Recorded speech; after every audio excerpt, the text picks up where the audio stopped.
Bismillahirrahmanirrahim. Assalamualaikum warahmatullahi wabarakatuh. Waalaikumsalam warahmatullahi wabarakatuh. Sahabat Kuburtu TV, alhamdulillah kali ini kita bisa bertemu kembali ya. Kita masih ditemani dengan Kang Igun. Ya. Itu ya, kita masih membahas tentang sejarah Tatar Ujung Berung di zaman klasik pertengahan periode Galuh Sunda ya Kang ya. Ya, betul. Tapi ada hal yang lebih menarik di pertemuan kita kali ini. Mungkin sahabat-sahabat Kuburtu TV sering mungkin ada yang tiap hari lewat ke daerah itu. Kita sebut saja daerah Taman Sari, Cikapundung gitu ya. Atau mungkin udah yang pernah ke Maribaya, ternyata itu menyimpan banyak histori yang sangat mendalam. Apakah itu? Tentunya ini menjadi hal yang menarik gitu ya. Karena setelah saya ngobrol dengan Kang Igun pun ternyata wah luar biasa gitu, ternyata saya baru tahu. Nah, kita akan bahas itu.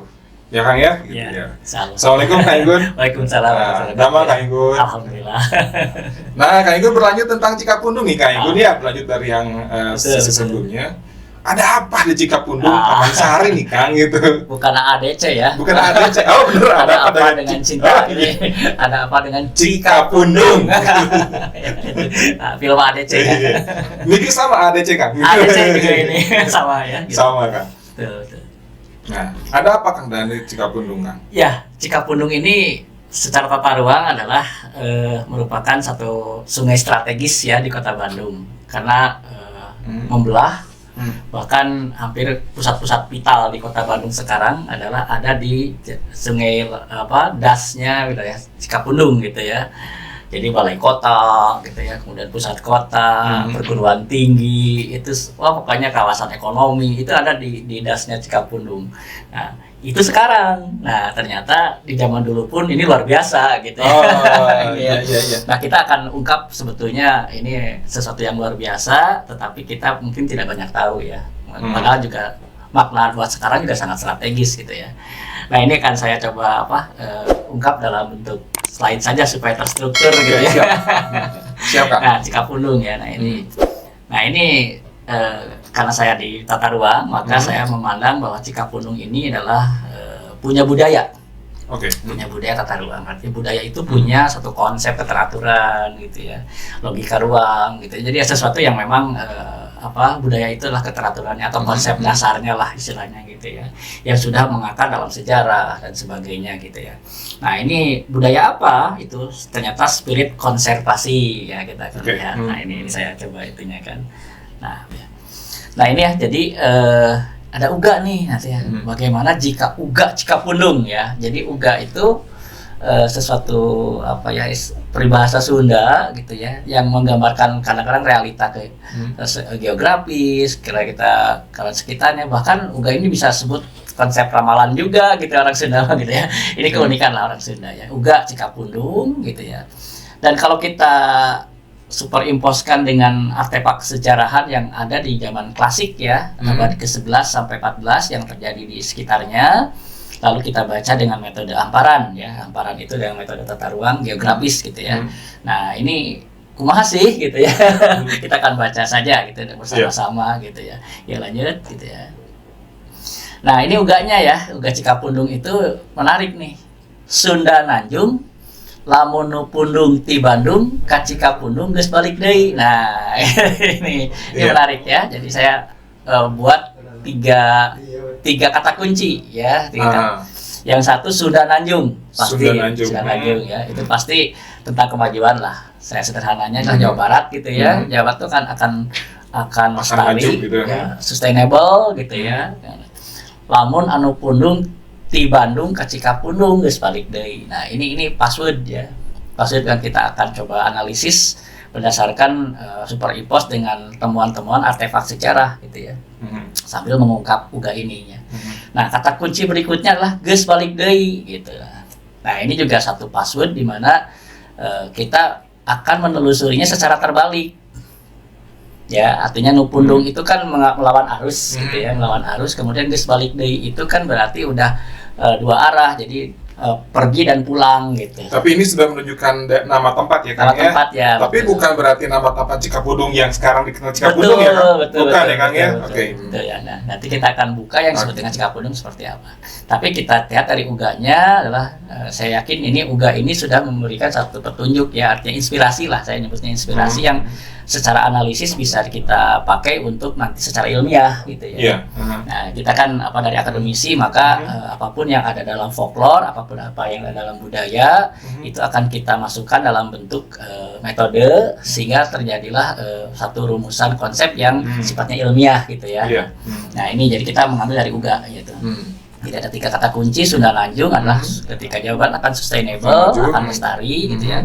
Lamun Nupundung artinya kalau yang dari Bandung itu dengan konsep bahwa dia melawan arus menelusuri satu rangkaian sungai tersebut ya, ka Cikapundung gitu ya. Nah, itu satu arah terbalik ya, satu arah maju. Kemudian geus balik itu arah pulang gitu kan gitu ya. Nah, kita akan coba telusuri satu metode itu diamparkan dalam bentuk peta geografis sehingga dibaca dalam artefak-artefak sehingga pola tersebut akan membentuk satu tata ruang konsep seperti apa gitu ya. Nah, gitu kira-kira. Punten nih Kang, ini biar kita meluruskan dulu bahwa pundung itu kan dalam arti itu belik ya. Belik ya. Belikan ya. Ini Belik, bukan belikan maksudnya Kang ya, tapi dia memang melawan arus dari Bandung ke Cikapundung. Betul ya, arus sungai lah. Arus sungai gitu ya Kang ya. Pundung itu adalah ketika melawan arus sungai. Jadi, nanti khawatirnya sahabat-sahabat mengartikan Pararundung. Belik gitu kan. Waktu itu belik bagus ya gitu. Ya, Bukan begitu ya. Betul. Ya lanjut Kang. Lanjut enggak. Nah, ini kita coba petakan ya, gitu petakan. Titik Bandungnya ada di dalam peta geografis yang tadi warna merah ya, artinya di situ ada tulisan Bandung kepotong tuh ya, ada simbol bulat merah, nah itu Bandung. Kemudian ke Cikapundung itu ternyata ada di posisi Bukit Tunggul. Ya, jadi yang dimaksud dengan Cikapundung ini adalah kawasan daerah hulu Cikapundungnya, yaitu adalah di Bukit Tunggul. Nah, saya lupa itu peta lama itu tahun Belanda 1910 itu yang menyebut adalah tentang Cikapundung adalah wilayah yang disebut dengan di daerah Geger Sunten atau Cibodas Lembang. Gitu ya. Jadi yang dimaksud adalah Cikapundung nanti adalah Cikapundung yang ada di posisi Cibodas Lembang gitu ya, terutama yang berhulu di Bukit Tunggul, wilayahnya Geger Sunten gitu ya. Nah, yang terbentang antara Bukit Tunggul ya, situ ada Cikapundung ya kan ya, itu dulunya situ ya. Gitu ya. Nah, jadi kalau kita tarik sebenarnya tadi ya, Nupundung ti Bandung ke Cikapundung adalah berarti dari Bandung baik yang di lama gitu ya, Dayakolot maupun Bandung yang ada di mana di alun-alun sekarang gitu ya, titiknya ke alun-alun. Kemudian Nupundung itu yang melawan arus yang kita coba telusuri menelusuri sampai ke hulunya, yaitu adalah di Cikapundung. Hulunya itu ada di posisi Geger Sunten atau Bukit Tunggul. Nah, maka kita petakan nih, gitu ya, petakan. Nah, itu ya. Jadi kalau kita petakan nih, ya tadi dengan konsep tersebut adalah kita akan menelusuri ternyata sepanjang Sungai Cikapundung ini banyak temuan-temuan kan, gitu ya. Itu terutama arca-arca dan prasasti di sekitar Sungai Cikapundung abad ke-11 sampai 14. Nah, di mana saja? Satu tadi Taman Sari, kemudian nanti di Taman Haji Juanda, terus kemudian Curug Omas atau yang Maribaya lah gitu ya, sampai nanti di sekitar hulunya ada di sekitar Bukit Tunggul. Itu banyak temuan-temuan arca yang kita bisa baca dalam konteks geografis gitu ya. Nah, kita lanjut. Nah, pertanyaannya apakah akan membentuk spesifikasi atau spesialisasi budaya tata ruang tertentu gitu ya, artinya punya tema tertentu enggak gitu ya. Nah, kita akan baca lah gitu ya. Kalau peta itu diamparkan, kemudian kalau cerita uga itu dibaca dalam konteks tata ruang gitu ya. Nah, kita lihat, lanjutkan. Nah, jadi kita akan baca terlebih dahulu dengan teori yang paling umum ya, general, yang sudah dilakukan pada episode sebelumnya adalah kita membagi menjadi zona Karamaan, zona Karasian, dan Karatuan. Jadi Ujung Berung ini terbagi menjadi zona Karamaan itu atau Kabuyutan itu kira-kira di sekitar Cibodas Lembang. Cibodas Lembang sampai Lembang itu adalah merupakan daerah hulu ya, daerah hulu atau Karamaan. atau daerah konservasi istilahnya ya gitu ya. Kemudian nah di antara Gunung Palasari ya, kemudian sampai artinya punggungan bukit ya, Bukit Dago gitu ya, sampai ke kontur 750 sekitar tepian Danau Bandung ya, itu adalah merupakan zona resi ya, karesian gitu ya, artinya dari zona pencerahan ya, atau daerah medang. Itu teorinya ya, sehingga nah masing-masing punya logika ruang dan punya cara menata yang berbeda-beda ya. Di zaman purba, zaman klasik itu punya konsep yang berbeda. Nah, kemudian bagian selatan itu kan bagian wilayah Danau Bandung yang sudah mengering gitu ya. Nah, ini adalah disebut dengan Karatuan ya. Nah, baik, kita akan, ini teori umumnya, maka kita coba petakan yang tadi itu dalam bentuk slide yang berikutnya, Mangga gitu ya. Nah, jadi Ratu, Resi, Rama. Nah, jadi yang pertama ini kita akan menemukan di zona Karesian. Ya, dari kalau kita Bandung kan tadi zona Karatuan ya, kata Bandungnya. Nah, masuk ke berikutnya adalah kalau kita telusuri Cikapundungnya secara terbalik gitu ya, tadi secara pundung lah istilahnya. Itu yang pertama akan menemukan titik perkumpulan yang artefak yang luar biasa. Itu wilayahnya adalah Taman Sari yang sekarang disebut dengan kebun binatang, Kang. Oh iya. Ya, kebun binatang, Baksil, situ ada ITB juga. ITB gitu ya, itu daerah-daerah yang biasa ya. Nah, yang pertama ini saya beri satu judul adalah Pusat Medang. Pusat Medang adalah pencerahan terkait dengan karesian ajaran konservasi. Nah, kita akan buktikan bahwa di sana lah tadi masuk zona karesian. Gitu ya. Kita akan buktikan. Yang pertama adalah ada temuan prasasti Cikapundung nih. Di situ ada prasasti Cikapundung. Kemudian ada temuan Arca, Agatsa, dan Durga. Nah, seperti apa Agatsa, seperti apa Durga, kita akan bedah berikutnya. Jadi yang pertama adalah banyak temuan di situ. Ya, itu menandakan bahwa ini daerah sakral, daerah yang memang kelihatannya akan mengarah kepada pusat medang ya, untuk mengajarkan konservasi hilir gitu ya. Yang kedua adalah banyak mata air. Tidak semua tempat itu berkumpulnya mata air. Jadi hanya di sekitar Baksil, sekitar Cikapundung, sekitar ITB dan sebagainya itu merupakan daerah yang kaya akan mata air. Ya, jadi memang itu daerah yang luar biasa secara geografis ya. Kemudian tata letaknya, nah ini orang-orang Sunda zaman dulu itu akan meletakkan sesuatu yang istimewa itu tidak di sembarang tempat juga. Nah, kebetulan di situ adalah tempat yang paling lemahnya adalah miring ke arah barat dan selatan. Nah, biasanya punya karakter yang khusus ya, spesial. Kemudian yang paling menarik ini secara ilmiah adalah kekayaan plasma nutfah. Nah, ini karena itu adalah di kontur tepat sekali 750-an. Jadi ya artinya pinggiran KBU lah istilahnya gitu ya. Nah, ini tempat terpenting dari pinggiran dari Danau Bandung Purba. Nah, jadi secara ilmiah adalah punya kekayaan plasma nutfah ya. Nah, ini jadi hutan tepian X Situhiang atau Danau Bandung Purba. Tidak semua tempat memiliki keistimewaan seperti ini. Maka di zaman klasik, di zaman tadi ya kerajaan gitu, zaman kerajaan Hindu itu dijadikan satu tempat pencerahan terhadap ajaran konservasi ya gitu. Kita akan kita dalam ya, ini fakta yang mendukungnya dulu gitu ya. Kita akan perdetil, Mangga. Nah, ini yang pertama adalah yang menguatkannya adalah prasastinya gitu ya. Prasasti Cikapundung abad ke-14 Masehi ya. Jadi mengandung ajaran konservasi kalau kita baca ininya isinya ya. Jadi unggal jagat jalma hedap. Nah, jadi kalau ini hampir sama dengan teori-teori umum di geografis. Jadi sejarah, geografi, budaya itu akan kembali ke alam. Itu teori paling dasar. Jadi ketika mengungkap sejarah, mengungkap geografi, terus antropologi, itu adalah pasti akan membaca geografinya. Gitu kan, itu teori paling dasar untuk membuka geografi, membaca sejarah, membaca antropologi dan sebagainya. Itu ketika yang dibaca itu adalah teori paling dasarnya adalah geografi gitu ya. Nah, ternyata ya kalau kita terjemahkan dari teks dari Prasasti Cikapundung ini justru teori paling dasar gitu ya, teori paling dasar daripada sejarah dan budaya gitu ya. Nah, apa pepatahnya, apa isinya? setiap alam mengajarkan sifat manusianya. Nih, ini antropologi ya, antropologi. Setiap alam itu mengajarkan sifat manusianya. Jadi kita itu adalah pintu masuk pertama ya, membangun kesadaran itu harus kita kenal dari prasasti Cikapundung. Yaitu bahwa manusia, bahwa sifat kita sebetulnya akan kita memiliki satu kesadaran, memiliki sifat itu kalau kita belajar dari memahami alamnya.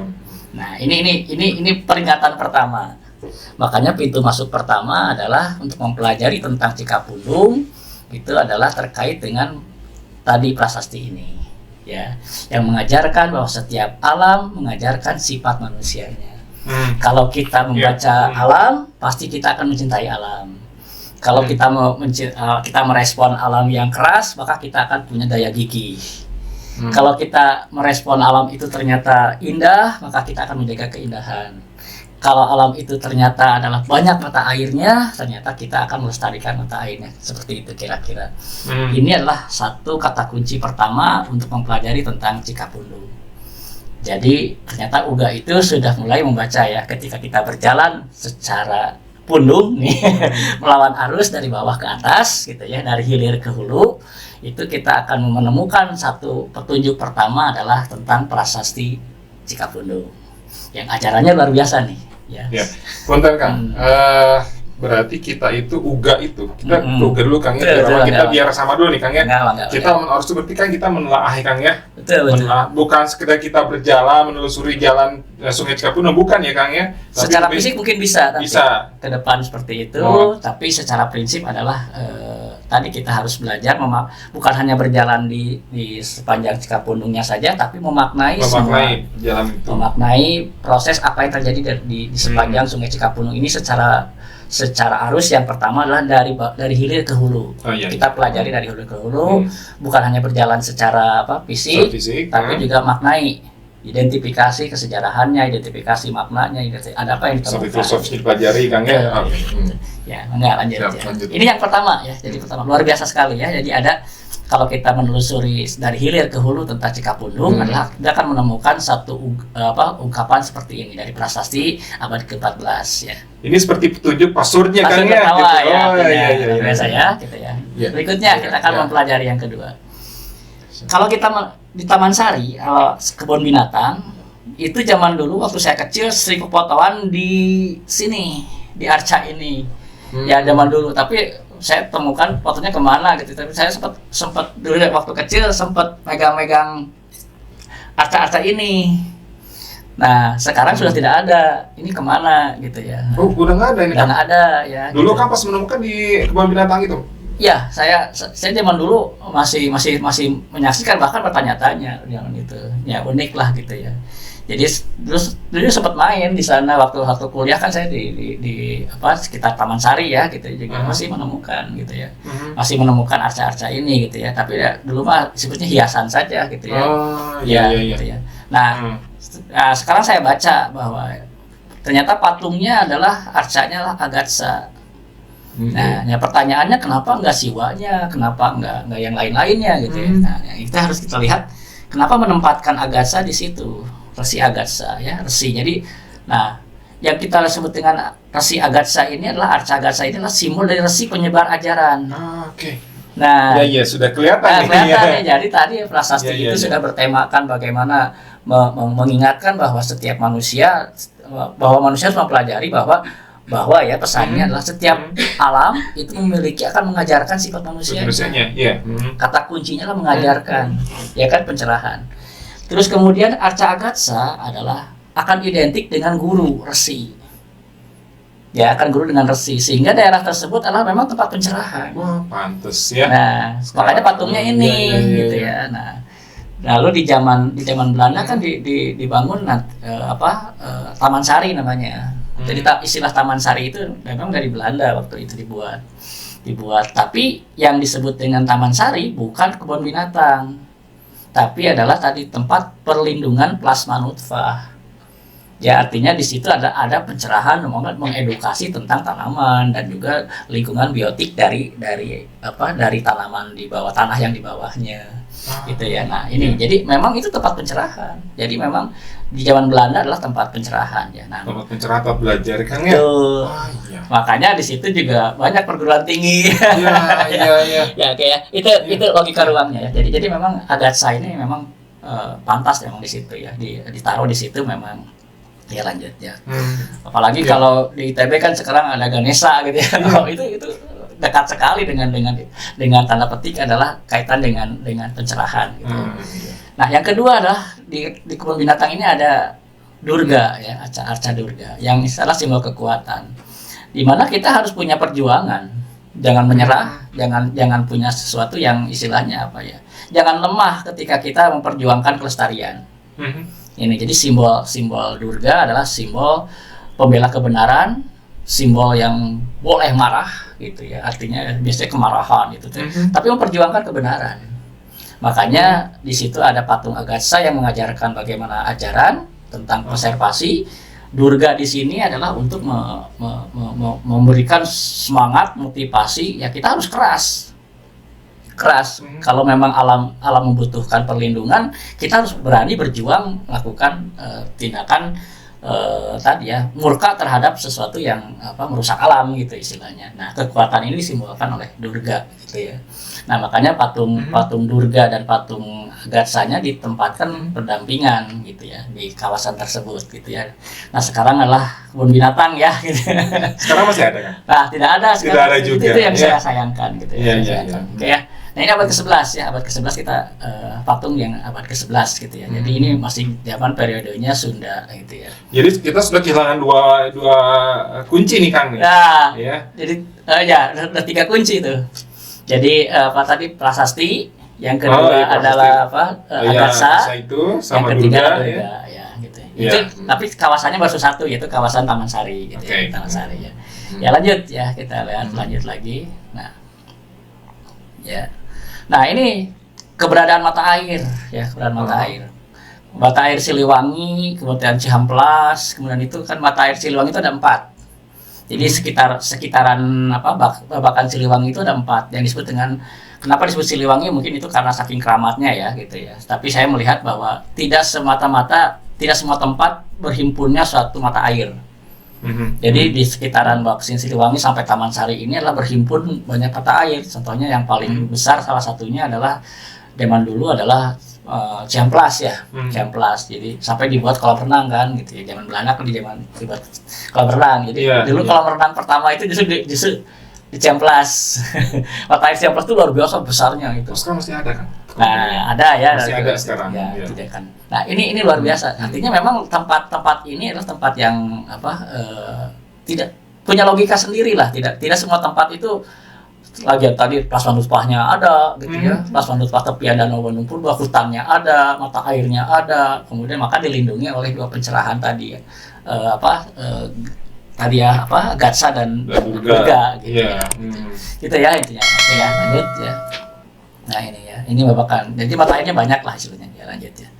Ya lanjut. Ini yang paling konsep utama ketika itu daerah ini. Nah, berikutnya kalau kita telusuri sebetulnya ada yang kita lewatkan sebetulnya, tapi di situ kita tidak menemukan yang pada periode itu adalah Curug Dago. Ya, Curug Dago. Tapi kita belum menemukan satu artefak yang zaman klasik. Ya. Nah, kita lewat saja supaya kita fokus membahas klasik ya. Nah, kita yang kembali maksudnya ke Tahura. Nah, itu ya. Jadi kita lewat dulu Dago, tapi kita lanjut ke Taman Tahura Haji Juanda ya. Nah, zaman dulu ini adalah zaman Belanda disebut dengan Museum Alam Terbuka Sunda. Saya lebih sering dengan konsep yang ketika Belanda membuat ini gitu ya, namanya adalah Museum Alam Terbuka Sunda gitu. Dan apa yang dimuseumkan? Yang pertama adalah anggrek terkecil di dunia. Ya, dikonservasi, kemudian hutan, keanekaragaman hutan asli ya, dan Gunung Sunda yang tidak runtuh. Nah, jadi Gunung Sunda yang tidak runtuh, hutannya yang tidak hancur itu ada di Tahura. Nah, maka oleh Belanda disebut dengan Museum Alam Terbuka Sunda ya gitu ya. Salah satunya nanti anggrek terkecil di dunia. Kemudian nanti ada rekaman-rekaman geologi tentang letusan Gunung Sunda, Gunung Lamun Perahu dan sebagainya ya. Jadi ini tempat yang luar biasa. Nah, tempat-tempat yang istimewa ini adalah merupakan juga tadi daerah Medang ya. Daerah Medang itu daerah pencerahan. Jadi orang Sunda sudah mengawetkan lagi daerah ini menjadi satu tempat yang bisa dipelajari sebagai pencerahan konservasi ya gitu ya. Lanjut, nah ini salah satunya konservasi terkait dengan ini habitat anggrek terkecil di dunia ya, asli Gunung Sunda di Museum Alam Terbuka Sunda ya. Jadi dulunya adalah Tahura itu adalah ya ini namanya Museum Alam Terbuka Sunda. Jadi konsep museum itu kan tempat kita belajar ya Kang ya? Ya betul. Berarti kalau tadi akan bilang itu nggak boleh dirusak, betul. nggak boleh Ya. disentuh, bahkan gitu. gitu ya. Tapi dengan konsep saat ini, Taman gitu yang terjadi kan? Nah, kalau yang terjadi sekarang, maksudnya salah konsep ya. Sehingga kalau konsepnya adalah kalau taman seolah-olah kita bebas untuk melakukan sesuatu di taman gitu ya. Bahkan konsep-konsep luar pun kita boleh masukin di taman gitu ya. Nah, tetapi kalau museum adalah fokus. Berarti konsep museum kita sudah mulai luntur ya Kang? Nah, itu ya, betul. Itu kritik padahal di situ tempat kita belajar sebetulnya kan ya? Betul ya. Nanti kita. Jadi contoh ada penangkaran, jadi yang lain-lain lah konsep-konsepnya kan terlalu umum gitu, jauh dari kontennya gitu. Padahal konten utamanya kan sebetulnya kita ingin mempelajari itu ex Gunung Sundanya gitu ya, hutan asli orang Sunda, terus kemudian rekaman geologi Gunung Sunda kan sebenarnya itu Tahura semua gitu. Ya, nah, sudah disiapkan ya dari awal ya, yang dari zaman Sunda dulu dengan kerasiannya, terus Belanda dengan banyak dibangun tempat kita belajar juga, betul. Kita sudah mulai luntur nih Kang. Betul. Nah itu ya yang luar biasanya. Nah, makanya ini daerah yang kedua adalah tadi disebut dengan daerah Tahura yang memang tempat kita pencerahan ya, pencerahan kedua ya. Nah kita masuk ke zona, kita lanjut. Nah ini ada batu hoe-hoe ya, di Tahura ini ada batu hoe-hoe rekaman tentang langka ya, batu langka. Itu di dunia itu hanya terjadi 2, di sini dan juga di Hawaii ya. Nah, batu ini adalah suatu rekaman geologi tentang letusan Gunung Sunda gitu ya. Nah, jadi memang ini sayang, ini museumnya gitu ya. Jadi ini objek utama yang harus kita tercerahkannya ini kan gitu ya. Jadi tentang kebesaran Sundanya, hebatnya Gunung Sundanya, hebatnya itu. Yang ternyata kan tidak kita tidak temukan sebagai konten utama lah istilahnya gitu ya. Ini yang secara spirit adalah kita harus kembali ke sejarah gitu ya.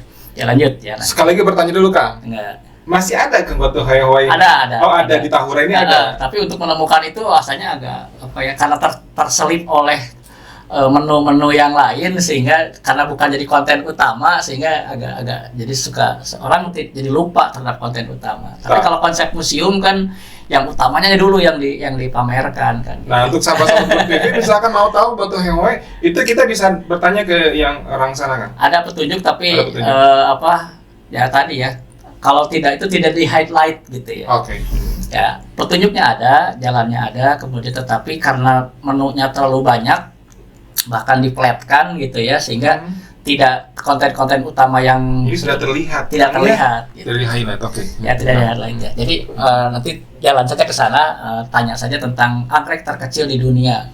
Pasti agak susah untuk jadi mencarinya gitu ya. Sehingga nama kan di daerahnya udah dipetikan kan, sehingga nama kan udah habis kan. Betul. Ya lanjut ya. Nah ini kita akan masuk ke dalam berikutnya adalah terkait dengan bagaimana Taman Hijau Juanda ini kita posisikan tadi masih dalam zona yang zona yang masih dalam pencerahan. Nah, kemudian warna kuning ya nanti kita. Kemudian ini kita akan menelusuri jalan dari Haji Juanda ke Curug Omas atau Maribaya ya. Ini bukan Curug Omai ya, Curug Omas. Curug Omas ya. Salah tulisnya. Nah, kita akan telusuri bukan Omai, bukan Omai, ya. Omas. Omas ya. Nah, kita akan lihat bagaimana. Nah, ini menarik karena ini akan satu rekaman di mana di situ adalah pembelajaran rute kuno yang bisa memberikan pelajaran tentang tadi konservasi ya, spirit konservasi. Kita lihat gitu. Nah, ini transisi antara daerah pencerahan mau ke gerbangnya wilayah Kabuyutan gitu ya, wilayah Karamaan. Artinya zona Buana Panca Tengah, ke Buana Larang namanya. Ke Buana Nyungcung ya, Buana Nyungcung. Kan Buana Larang itu Pak. Ekologi hilir lah, ekologi hilir. Pajak tengah adalah yang di tengah, ekologi tengah. Nah kemudian kita akan masuk dengan Buana Nyungcung atau Buana ekologi hulu lah istilahnya. Nah ekologi hulu. Nah Ciomas ini adalah atau Maribaya ini saya mengidentifikasi sebagai satu geografi pinggiran, artinya cekungan di mana batas sesar Lembang. Nah, sesar Lembang, di mana di situ secara geografi itu sudah masuk ke dalam zonanya adalah Buana Nyungcung, artinya Buana konservasi hulu sungai gitu ya. Nah, kita akan lihat. Nah, kita akan telusuri dulu perjalanan dari Taman Haji Juanda ke Maribaya ya, kita akan lihat. Nah, di sini akan menemukan satu jalur kuno yang saya kira ini tempat pencerahan ya, pencerahan kita untuk merenungkan bagaimana alam ini memiliki daya konservasi gitu ya. Ya lanjut ya. Ya. Nah ini rute jalannya kita bisa melihat satu lembah yang luar biasa, masih lestari. Nah ini mumpung masih lestari dan jalannya juga ada, ini sangat bagus untuk kita membuat tadi trekking itu. Trekking ya. Jadi kalau kita masuk dari THR Taman Juanda yang di Dago itu masuk, kita nembus, berarti masuk itu kita nembus ke Maribaya, Kang ada. Betul ada. Akan lewat ini Kang? Lewat ini, ya, lewat ini ya ini. Nah saya sangat dengan peta-peta kuno dan vokal-vokal lain saya kira akan sangat relevan. Ini sebenarnya saya menduga jalur kuno gitu ya. Bahkan saya di dalam naskah Bujangga Manik itu ada ngalalar Bukit Pala gitu ya.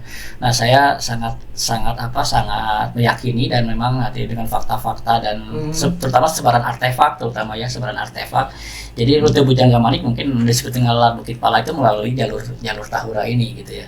Ya lanjut, nah ini jadi menurut saya ini luar biasa lah pencerahan terhadap ekologinya. Di perjalanan itu salah satu tanda-tanda bahwa itu daerah yang spiritual. Memang tadinya ada budaya yang tidak bisa dilepaskan, dan itulah budaya Batu. Ya, jadi biasanya kawasan-kawasan yang menjadi spirit itu akan tidak jauh dari salah satu ciri geografisnya itu pasti ada sesuatu yang bahasa kenapa memang secara penampakan juga udah berbeda dari yang lain gitu. Salah satunya lah penampakan batu gitu. Bukan batu sembarang batu kan ya. Batu gitu ya. Nah, ini kebanyakan kalau kita analisis dari tempat-tempat yang disakralkan itu biasanya adalah salah satu dimensinya lah batu gitu ya. Karena tadi tidak akan menempatkan sesuatu di satu yang tidak istimewa gitu ya. Nah, jadi salah satunya ini ya. Ini jadi salah satu cirinya lah ini ya. Karena kalau jalan yang lain nggak terlalu banyak batu gitu maksudnya.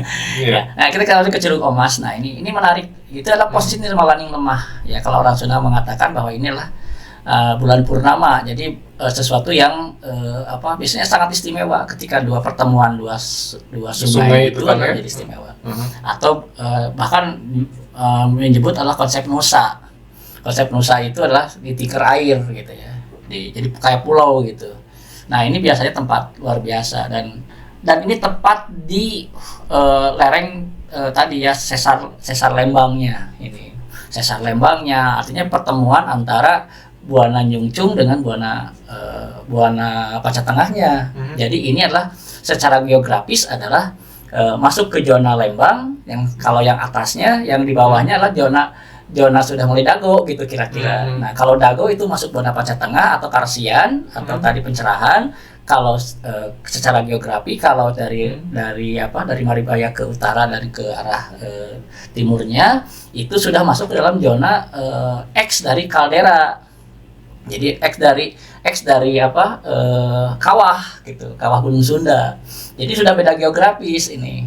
Dengan beda geografis itu adalah maka ada sudah menjadi pertemuan atau pintu gerbang dari dua zona karakteristik geologi yang berbeda gitu. Nah sehingga dari dua karakteristik yang berbeda itu jadi peralihan antara zona hulu dari zona ekologi tengah ke zona ekologi hulu gitu ya. Nah maka pintu gerbangnya di Curug Omas gitu ya itu. Dan itu luar biasa, ada dua curug yang berkembar gitu ya, kemudian diapit oleh dua. Jadi dua-duanya diapit oleh dua air terjun. Ya, yang satu tadi terjun Maribaya, satu jadi Curug Omasnya gitu ya. Nah, sehingga di tengah-tengahnya ini sangat sakral sekali gitu ya di jalur itu. Nah, sehingga itu adalah dan tepat di pertemuan di samping dua pertemuan dua zona gitu ya secara geografi. Nah ini orang Sunda sudah menempatkan luar biasa di dalam satu konteks geografi gitu ya. Nah, kita lihat bukti fisik yang detailnya kita lihat itu secara umum ya gitu. Jadi kalau utara itu udah kelihatan zonanya kaldera dulunya adalah kawah gitu, kawah. Kalau yang selatan itu adalah tebing atau lereng dari Gunung Sunda gitu. Nah, ini jadi tidak semua tempat punya pelataran dan sespesifik ini.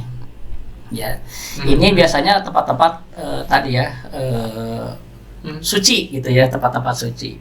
Bahkan sekarang mungkin sudah dibuatkan monumentalis semacam prasasti. Cuma sayang mungkin dulunya ada gitu ya. Ada, tetapi mungkin sudah rusak ataupun sekarang malah diganti menjadi satu tugu baru gitu ya, seperti itu. Nah, itu saya belum menemukan informasi lebih lanjut, tetapi secara geografis, secara tempat, secara lahan dan sebagainya itu sudah tidak bisa dipungkiri bahwa inilah wilayah yang luar biasa gitu ya, paling cocok untuk suatu tempat yang disebut dengan Kabuyutan gitu ya. Nah, itu. Jadi ini menurut saya pintu gerbang gitu ya, pintu gerbangnya untuk masuk ke zona suatu konservasi Kabuyutan Cikapundung gitu ya. Ya. Ini pintu gerbangnya ya. Lanjut lagi. Nah, kita masuk, kalau kita telusuri terus jalan gitu ya. Nah, itu kita akan menemukan satu puncaknya yang disebut dengan Cikapundungnya itu sendiri. Ya, Cikapundung sendiri ada di sekitar Cibodas Lembang atau kawasan Geger Sunten atau di yang hulunya dari Bukit Tunggul, kira-kira seperti itu. Dan di sini luar biasa sekali ya, banyak sekali arca-arcanya ya temuannya. Nah, ini kita lihat baca satu persatu. Jadi Bukit Tunggul ini adalah puncak ajaran konservasi hulu sungai Cikapundung. Ya. Jadi puncak ajaran. Jadi ketika datang ke sini adalah harus jadi puncaknya pengajaran yang sebagaimana Uga tadi. Jadi pencerahan paling utama itu ada di hulunya Cikapundung ya.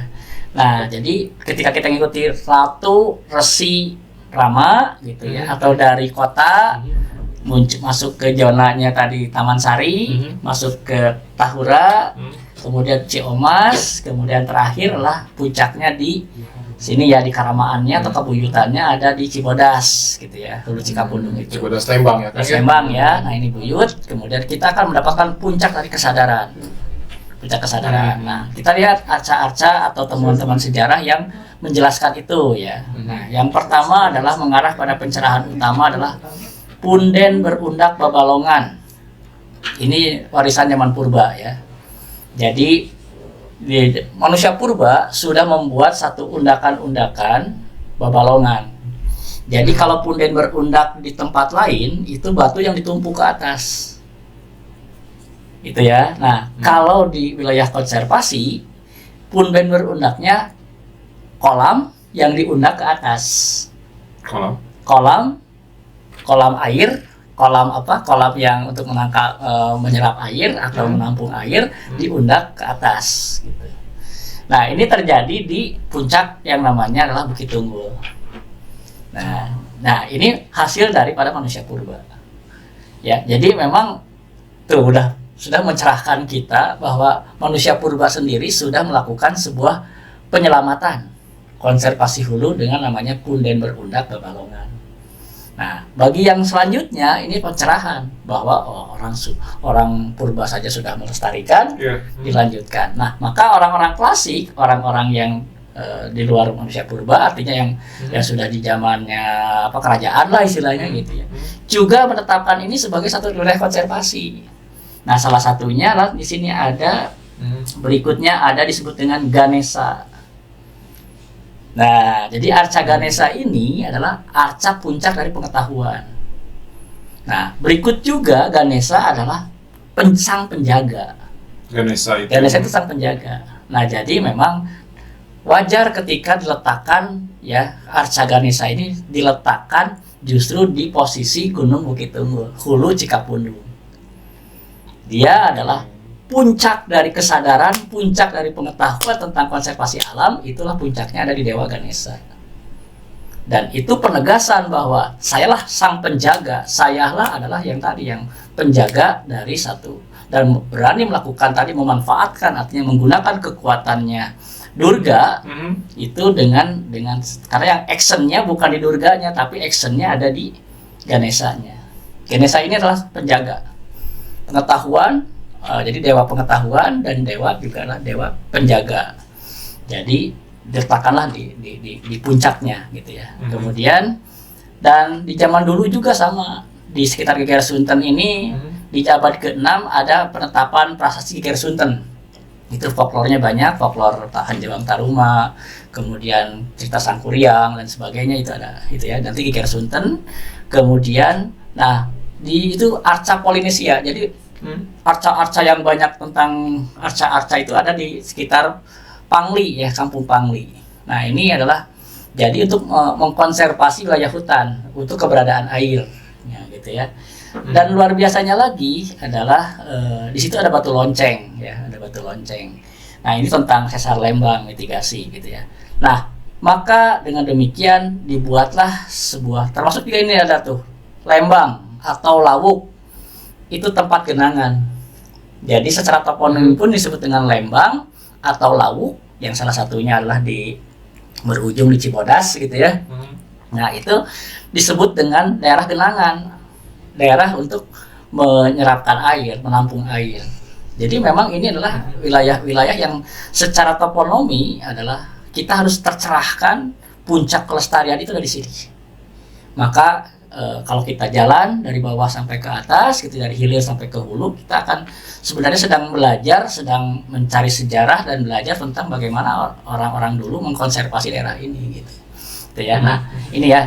Dan puncaknya adalah di zaman klasik adalah ditetapkannya satu patung Polinesia Sunda Galuh 1341 Masehi. Nah, ini sebagai satu monumentalis penetapan kawasan konservasi Kabuyutan Hulu Cikapundung. Nah, yang seperti apa kita lihat, mangga lanjut.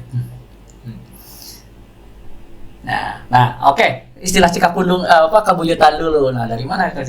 Dan ini masih tercantum dalam naskah Bujangga Manik.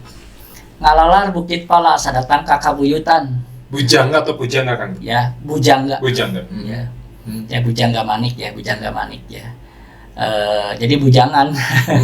Yang bujangan. Jadi ngalalar Bukit Pala sadatang ke Kabuyutan mentas Cisaunggalah atau Cikapundung. Jadi yang jadi jelas bahwa daerah tersebut adalah daerah Kabuyutan ya. Jadi sampai abad ke-15 pun masih disebut dengan daerah Kabuyutan. Ya, disebut Kabuyutan. Jadi itu jelas naskahnya, jelas literaturnya bahwa wilayah daerah Cibodas Lembang adalah sebagai daerah Kabuyutan. Ya, Kabuyutan apa? Kabuyutan Hulu Cikapundung ya. Itu. Berarti Kabuyutan apa tuh? Cisaunggalah sebetulnya. Kabuyutan Cisaunggalah. Nah, Cisaunggalah yang mana? Nah, dia adalah kalau kita lihat ternyata sama dengan Cikapundung gitu ya. Nah, jadi yang disebut dengan Cikapundung sebenarnya yang ini. Ya, yang Cibodas Lembang ini ya. Jadi dalam naskah itu ini ya. Ya, kita lanjut, ada ininya, ada ya. Nah, ini tadi ya ada Arca Ganesa ya sebagai penjaga konservasi itu di Hulu Cikapundung atau di Bukit Tunggulnya gitu ya, puncak Bukit Tunggulnya. Ya, lanjut ya. Ya, nah ini kemudian ini jelas ya ini. Jadi sejarah ujung burung peredup Galuh Sunda itu ada arca yang bertuliskan dengan jelas ya. Artinya ini jelas tulisannya ada seperti itu ya. Jadi berangka 1263 atau 134 Masehi ya. Atau periode pemerintahan Prabu Ragamulya Luhur Prabawa Raja Sunda Galuh 1340. Nah, jadi ini setahun setelah ditetapkannya dia jadi raja gitu. Jadi ketika Ragamulya ini jadi raja, maka langkah strategisnya adalah menetapkan Cikapundung sebagai kawasan konservasi hulu gitu untuk Sunda dan Galuh, kira-kira seperti itulah. Jadi ketika dia dilantik menjadi raja, gitu, Ragamulya jadi raja adalah salah satu aksi atau program lah bahasa itunya. Program kerjanya yang pertama adalah salah satunya adalah menetapkan bahwa daerah Hulu Cikapundung sebagai tadi ya kawasan konservasi hulu gitu ya. Nah, dibuatlah prasasti seperti ini ya, seperti ini. Nah, ini prasasti yang berkaitan dengan tadi untuk kelestarian wilayah Sunda dan Galuh. Atau kalau disebut dengan Sunda Galuh itu kan Jawa Barat ya gitu ya kira-kira. Nah, prasasti penetapan kawasan Kabuyutan Hulu Cikapundung ya ini jadi tanda konservasi. Jelas angkanya 1341 ya ini. Ya, lanjut ya. Nah, jadi kalau terakhir kalau kita baca nih, jadi kesimpulan dari sebuah uga kalau kita letakkan dalam bentuk hamparan dan kita baca logika ruangnya, kita baca dengan logika sejarahnya, maka kita akan menemukan uga tersebut sebagai satu bentuk teori, Kang. Bentuk teori tata ruang yang bisa berarti untuk memaknai, bisa berarti untuk action ke depan nih. Ya, artinya memaknai apa? Memaknai tentang bagaimana ternyata Cikapundung ini bukannya strategis dalam posisi yang sekarang sebagai satu ekologi, tapi ternyata sudah mengajarkan artefak-artefak yang ditemukan itu sudah mengajarkan bahwa kita adalah pencerahan terhadap sebuah nilai-nilai kearifan lokal untuk melestarikan alam. Nah, jadi uga tersebut adalah kayak saya simpulkan sebagai pengingat, Kang.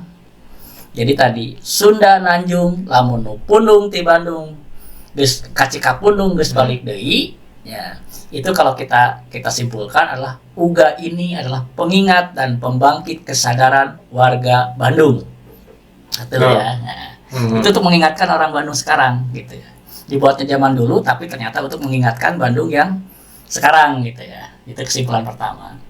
Masih relevan ya. Ya, relevan ya. Jadi untuk apa? Mengingatkan apa? Mengingatkan untuk mempelajari makna spiritual yang terjadi kalau kita baca dari hilir, tengah, hulu.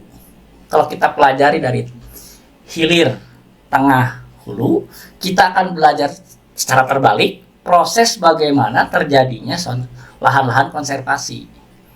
Jadi proses belajarnya dari hilir ke tengah, ke hulu. Nah, itu disebut dengan pundung. Ya, artinya metode pundung ini metode kita belajar menelusuri satu nilai-nilai sejarah, nilai-nilai kearifan lokal dari hilir, tengah, hulu. Itu disebut dengan pundung. Nah, itu yang garis kuning yang dari 1, 2, 3, 4, 5. Itu pundung namanya. Ya, secara terbalik hilir, tengah, hilirnya merah, tengahnya kuning. Nah, hulunya adalah hijau gitu ya. Nah, kalau kita pelajari secara hilir, tengah atau pundung dari 1, 2, 3, 4, 5, kita akan tercerahkan. Maka kita akan masuk terlebih dahulu, kita jalan ke sana menelusuri tentang bagaimana satu kawasan strategis yang bisa mencerahkan adalah Taman Sari gitu ya. Tadi plasma nutfah gitu ya.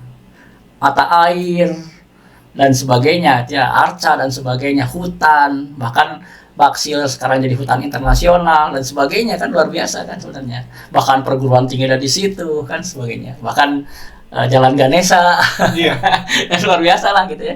Nah ini itu ya, bahkan Taman Sari itu juga sesuatu yang luar biasa gitu. Nah, artinya tercerahkan. Masuk ketiga adalah masuk ke Taman Tahura. Nah, itu juga tercerahkan dengan keanekaragaman tadi, anggrek terkecil di dunia, dengan geografisnya, dengan apanya sebagainya, itu tercerahkan. Jadi warna kuning ini pencerahan. Nah, itu tentang konservasi, bagaimana kita konservasi tengah gitu ya. Nah, kemudian kita naik lagi ke wilayah Ciomas atau Maribaya. Di situ akan kita melihat satu keanekaragaman perbatasan antara dua ekologi. Ya, ekologi tentang bekas dari danau, bekas dari sebuah kawah Gunung Sunda dengan ekologi yang lereng Gunung Sunda yang tidak runtuh gitu ya. Nah, jadi kan dua ekologi yang berbeda dan dua geografi yang berbeda. Nah, Ciomas tepat di pintu gerbang itu gitu ya. Nah, maka kita kalau telusuri itu kita bisa mempelajari dua geografis yang berbeda dengan satu karakteristik kabuyutan atau Buana Hulu ya, zona hulu, kemudian Buana Pancatengah atau pencerahannya ada di Tahura gitu ya. Nah, kalau kita naik lagi ke atas, ternyata kita akan menemukan satu puncak dari kesadarannya bahwa ternyata Cibodas Lembang itu betul-betul wilayah yang sangat strategis. Kalau ini rusak, wah, orang Sunda ini akan hancur, atau kota Bandung juga akan mengalami kegagalan. Nah, jangan-jangan ini juga berkaitan dengan yang namanya adalah tadi Sesar Lembang. Jangan-jangan kelestarian ya sesar Lembang itu masih tetap terjaga karena mungkin kita masih ada hutan-hutannya di sekitar Bukit Tunggul. Keberadaan air dan hutan di sana mungkin bisa lestari karena jangan-jangan secara logika ruang adalah punya trilogi yang baik antara gunung, karena gunung itu kan tadi ya pasak ya kalau di orang itu ya, pasak ya, sehingga gunung, kemudian hutan, air, kemudian jangan-jangan ini juga salah satu bagian tadi yang disebut dengan sesar Lembang gitu ya, atau disebut dengan tadi batu lonceng gitu ya. Nah, itu semua ada di sana gitu. Maka yuk kita pelajari secara berurutan, hilir, tengah, hulu sebagai satu ini daerah konservasi utama, bahwa Bandung akan jaya, akan kuat, akan lestari, sustainable, apalagi Sundanya itu di Jawa Barat kan. Kalau orang-orang yang ada terdekat adalah Kota Bandung, itu sudah peduli dengan paling hulunya adalah Cibodas. Dan dari mana mempelajarinya? Dari bawah, dari mulai Taman Sari, mulai ke Tahura, ke Maribaya, dan puncaknya kita harus mempelajari bagaimana sistem ekologi yang ada di hulu gitu ya, di Cibodasnya. Nah, kemudian kalau itu sudah tercerahkan, yuk balik lagi dengan arus yang berbeda dari 5, 4, 3, 2, 1. Balik lagi. Ya, sudah balik lagi. Nah, maka apa yang harus kita lakukan untuk Kota Bandung, untuk Cekungan Bandung, dan untuk Jawa Barat. Ya, maka Sunda Nanjung, Lamun Pundung, ti Bandung, kacika Pundung, geus balik deui. Gitu ya. Nah, itu kira-kira. Kang, ada satu yang menarik. Ya mungkin kalau saya salah tolong dikoreksi ya Kang ya. Nggak. Ketika Kang bicara tentang zona Rama, zona Resi, zona Ratu, tentunya yang tadi ada Pundung, Kang ya.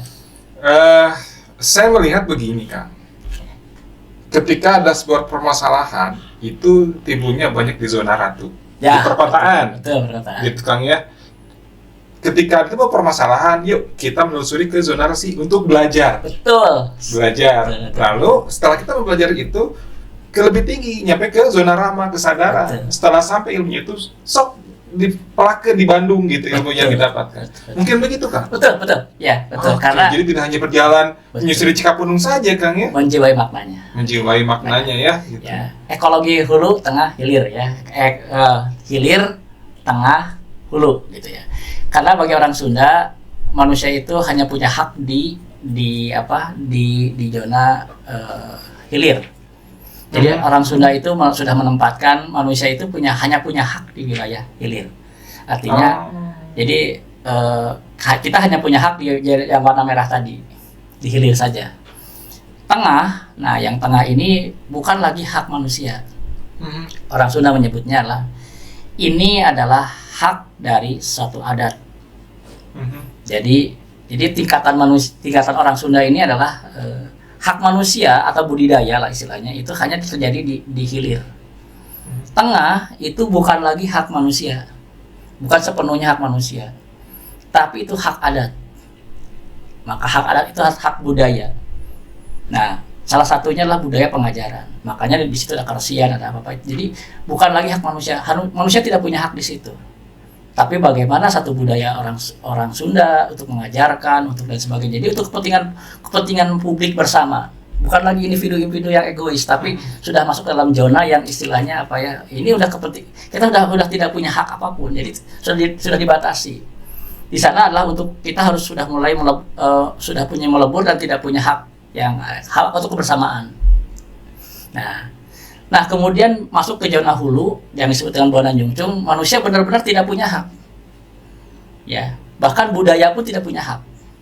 Publik pun tidak punya hak. Yang punya hak adalah alam. Gitu ya. Nah, maka orang Sunda Rama Ratu, Resi, kemudian Rama gitu ya. Jadi kita tidak punya hak apapun. Ke orang tua kita tidak punya hak apapun. Gitu ya, jadi kita sudah serahkan hormat saja kepada orang tua bahwa tadi Rama gitu ya. Jadi memang itu hak alam. Jadi Buana Jungjung adalah hak alam, Buana Pancatengah adalah hak publik. Hak publik itu kebersamaan untuk kelestarian, untuk pencerahan dan sebagainya. Kemudian hak manusia yang secara bisa egois, bisa individu, bisa apapun itu hanya diperbolehkan di hilir. Gitu kira-kira. Jadi betul sekali Saya baru menyadari itu kan. Itu luar biasa kan ya. Ternyata memang kalau misalkan sahabat-sahabat penasaran dengan zona ramah, Ya. saya kemarin memotoran Kang. Saya Jalan ya. motoran ke daerah Bukit Tunggul dari mulai Cibodas, Ya. Bukit Tunggul, nanti bisa dilihat juga di channel kita ya. Bagaimana situasi alam, kondisi di zona ramah, kita kan zona ramah Cibodas yang saat masih indah kan. Ya. Mungkin tadi Akang bilang Sesar Lembang itu mungkin masih terjaga karena mungkin masih asri, masih terjaga. Ya, betul. Tapi kalau misalkan di antara kita sudah mulai merusaknya, Betul. dari mulai zonasi kita mulai rusak, Ya. peruntukan untuk belajar kita mulai rubah dari tadi Akang bilang dari museum menjadi sebuah taman, Taman. sehingga rusak. Ya. Sehingga ilmu yang kita dapat pun akan berkurang, ditambah pun nanti kita mungkin di KBU Kang ya, KBU, ya. di zona ramah itu kita rusak juga ya. Betul. Kita nggak tahu Bandung akan seperti apa. Betul, ya. Terakhir bahwa memang ya kesimpulannya UGA tersebut kembali adalah balik deui ke Bandung. Balik deui ke penuh, Bandung. penuh dengan kesadaran gitu aja. Ternyata itu nilainya dalam sekali kan gitu loh. Yuk kita sekarang dengan podcast ini kan saya menuntun untuk pelajari lah. Pelajari. Bahkan kalau masa depan bikin trek gitu ya, trek dari pusat kota sampai ke Cibodas Lembang boleh ya. Tapi tadi ya konsepnya harus jelas bahwa konsep Buana Larangnya seperti apa, Buana Panca Tengahnya harus seperti apa, kemudian Buana Jungjungnya harus seperti apa, dan supaya nanti nilai-nilai itu tetap terjaga dan kita menjadi tercerahkan bahwa balik deui itu gitu ya, pulang dari jalan-jalan itu kita semakin sadar tentang melestarikan ekologi baik hulu tengah hilir gitu. Jangan dirusak. Jangan dirusak. Jangan dirusak ya Kang ya, dan jangan dirubah gitu Kang ya. Sehingga jangan sampai mungkin ini akan menjadi jejak digital kita di masa akan datang Betul, Kang ya. betul. Inspirasi lah. Inspirasi ya Kang ya. Jangan sampai nanti pas cucu kita tuh mencari nggak ada tuh gitu, nggak ada karena memang sudah rusak. Jangan sampai Betul. mudah-mudahan ini menjadi jejak digital kita di masa akan Betul, datang betul, Kang. betul. Gitu. Ya. Ada closing statement dari Kang Igep? Ya, closingnya tadi mengingatkan saja dengan apa uganya ya. Sunda Nanjung lamun nu pundung ti Bandung kacika pundung geus balik deui. Alhamdulillah. Lestarikan, jangan rusak, tetap pelihara dan terus banyak belajar. Betul. Kang ya. Dan jangan lupa like, share, dan subscribe. Dan yang sahabat-sahabat yang penasaran tentang zona ramah, silakan ada di channel kita di Momotoran. Di situ ada Bukit Tunggul. Assalamualaikum warahmatullahi wabarakatuh. Waalaikumsalam. Ujung Berung, na indung ka waktu. Ujung Berung, na bapa ka zaman. Ujung Berung, geus titi bulan Cina.